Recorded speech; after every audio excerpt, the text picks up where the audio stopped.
Rejoice Sunday. On a day like this, the church invites us to reflect on joy and happiness as we await the coming of the Lord. The second reading from the letter of St. Paul to the Philippians captures this perfectly. He said, I want you to be happy, always happy in the Lord. I repeat, what I want is your happiness. This message sounds uplifting, yet it raises a very critical question, particularly for us in Nigeria. Can anyone who faces the harsh realities of the daily life here in Nigeria truly be happy always? Let us begin with the first reading. The prophet Zephaniah tells the Israelites, shout for joy, daughter of Zion. Israel, shout aloud. Rejoice, exult with all your heart, daughter of Jerusalem. God has repealed your sentence. He has driven your enemies away. The Lord, the King of Israel, is in your midst. You have no more evil to fear. In the quoted text, there is a command to rejoice, and the reasons for the rejoicing are given. The first reason is that their judgment is repealed. Indeed, it is natural for anyone whose guilt is pardoned to be happy. But what if the guilt was not pardoned?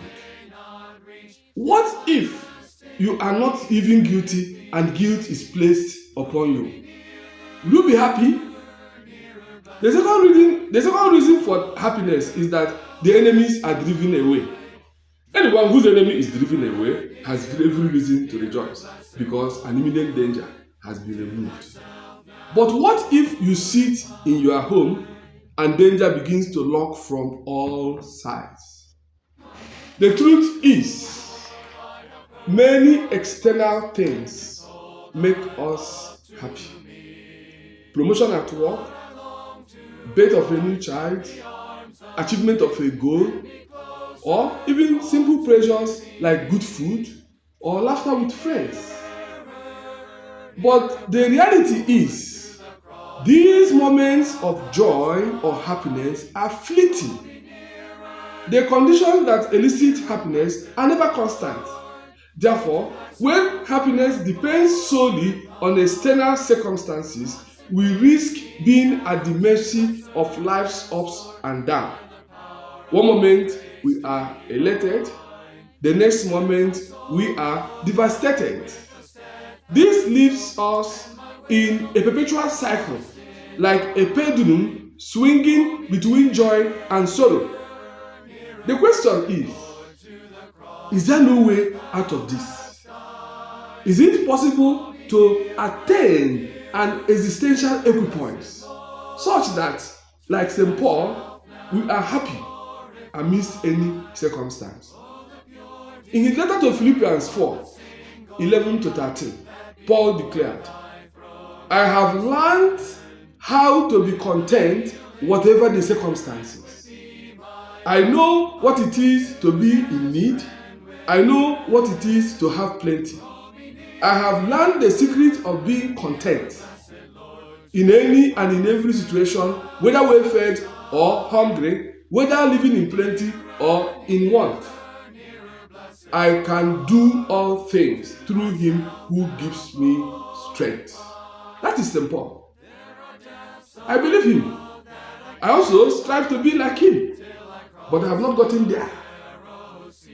If your happiness is still highly dependent on external circumstances, please join me as we explore how to be happy in spite of those external circumstances. I would like to begin by exploring the connection between peace of mind and happiness. Peace of mind is a state of mental and emotional calm, free from stress, anxiety, or worry. It is often linked to inner contentment and balance. It comes from within and is influenced by acceptance, forgiveness, security, and clarity about life. By its nature, it is stable and enduring. Even during challenging circumstances, it is there.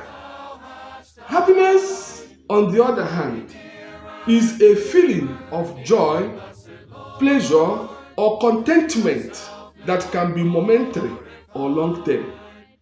Typically, it is triggered by external events like spending time with loved ones, achieving a goal. It can also be triggered by internal states like gratitude or optimism. By its nature, happiness fluctuates based on circumstances, moods, and experiences. Now, let us explore the relationship between peace of mind and happiness. Peace of mind creates a stable emotional state that makes it easier to experience happiness. For example, a calm and content person is more likely to appreciate and enjoy life's little joys. On the other hand, happiness enhances peace of mind. Experiencing happiness, especially when it is deep and meaningful, can reinforce peace of mind by reducing stress and fostering a sense of gratitude. Again, someone with peace of mind may not always feel happy, but they maintain a sense of inner calm and acceptance. Conversely, happiness without peace of mind can feel superficial or fleeting. For example, a person might feel happy during a party but remain anxious about unresolved issues. My thesis, therefore, is that in order to be happy always, we must cultivate peace of mind, which is usually influenced by acceptance, forgiveness, security, and clarity about life. We look at acceptance. Acceptance means letting go of the need to control outcomes that are beyond one's power. It means trusting God's sovereignty over situations that one faces. Let us reflect on aspects of our lives where control is not possible. First, past events, other people's actions, or uncontrollable circumstances. For example, if a promotion doesn't materialize despite your best efforts, acknowledge the outcome and shift focus to other growth opportunities or change your method. Acceptance also means that instead of dwelling on why me or saying it is unfair, we lean into prayer, mindfulness, and journaling to process emotions and surrender them to God. In doing this, note that gratitude has the power to reframe our perspective. Instead of focusing on losses, we thank God for what remains and for the lessons embedded in the challenges. The serenity prayer, which is attributed to Nabal, says, God, grant me the serenity to accept the things I cannot change, courage to change the things I can, and wisdom to know the difference.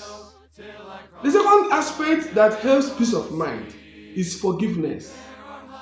Generally, forgiveness can be hard, but it is a vital pathway to achieving peace of mind.